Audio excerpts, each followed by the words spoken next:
अस्सलाम वालेकुम and welcome to Alfa Adhi securities, one of Pakistan leading stock brokerage firms. मैं हूं शुजा कुरैशी मार्केट रैप के साथ। आज हफ्ते का आखिरी दिन था और मार्केट में फिर हमको प्रेशर नजर आया और at the end of the day market 618 points नीचे बंद हुई है 45,749 पे।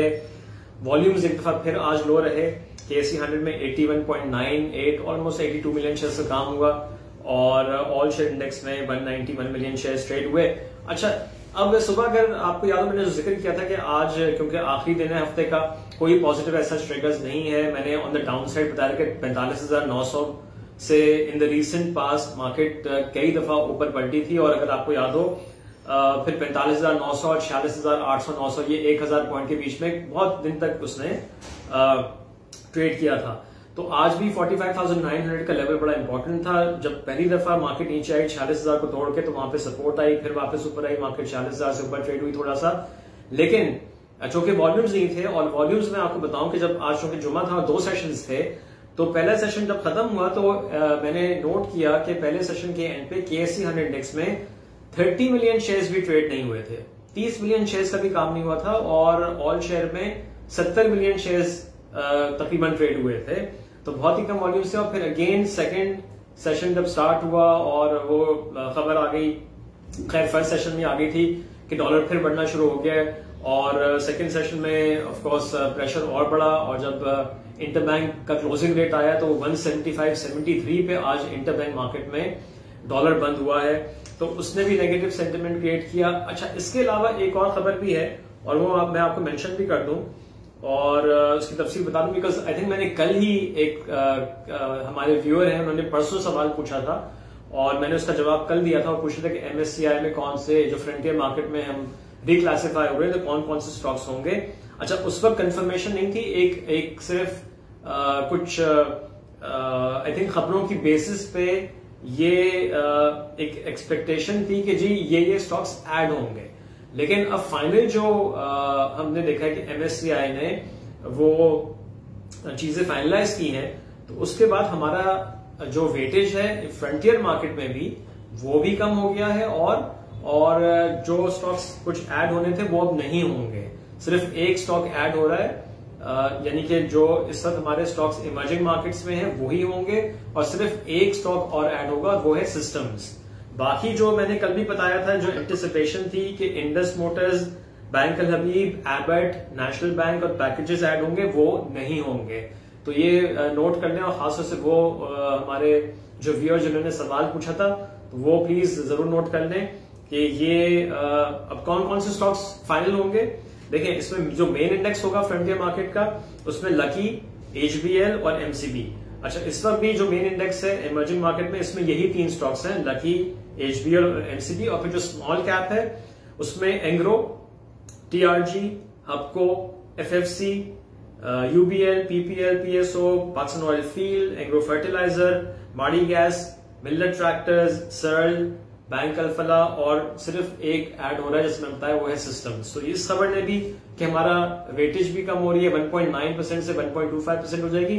अच्छा, एक वजह यह भी है कि पिछले 1.5 साल पौने 2 साल अब कह लें कि जो कोरोना वायरस से हमने देखा है कि ग्लोबल इकोनॉमी मुतासर हुई है, तो फ्रंटियर मार्केट का जो एक हुजूम था, जो साइज था, वो भी बहुत छोटा हो गया है।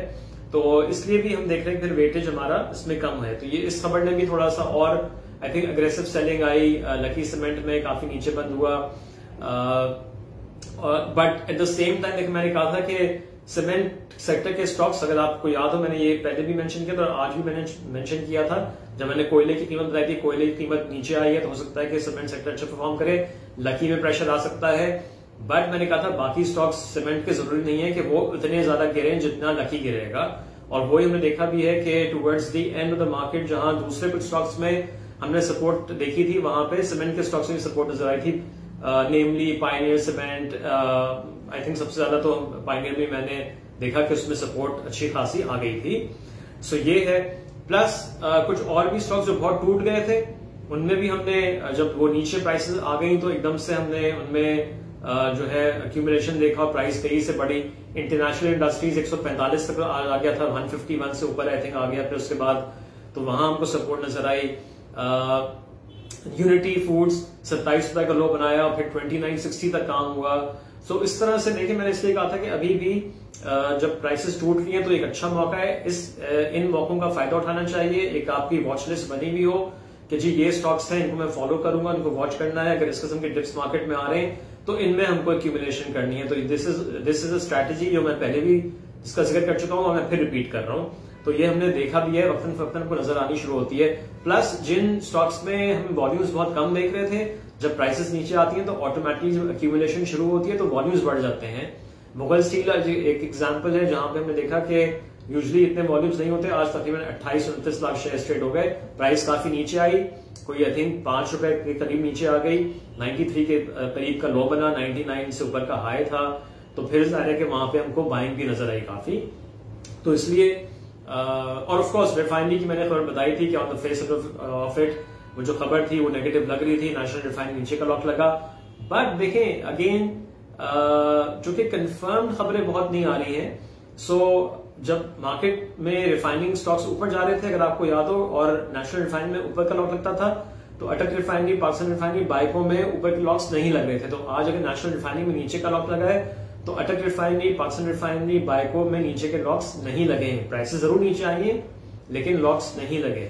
सो ये भी एक चीज है जो डिले है रिफाइनिंग पॉलिसी का, वो भी सेंटिमेंट जो है उससे भी नेगेटिव होता है। सो काफी फैक्टर्स हैं जैसे मैंने कहा था कि कोई पॉजिटिव न्यूज नहीं है। पॉजिटिव न्यूज यही आएगी जब IMF के हवाले से कोई अच्छी खबर आएगी। तो लेट्स सी कि ओवर द वीकेंड कोई ऐसी खबर आती है, बिकॉज जैसे मैंने पिछले 2 दिन से कह रहा था कि पिछले 2 हफ्ते से हम तो कोट करते हैं जो चीजें अब न्यूज में रिपोर्ट हो रही होती हैं कि शौकत अली साहब कह रहे हैं कि 1-2 दिन में हो जाएगा, 1-2 दिन में हो जाएगा फैसला IMF का। सो लेट्स सी वो 1-2 दिन कब पूरे होते हैं। So that's about it. And अब देखते हैं ओवर द वीकेंड खबरें क्या आती हैं, तो फिर वो हम डिस्कस करेंगे मंडे मॉर्निंग को। So have a nice weekend, take care, अल्लाह हाफिज।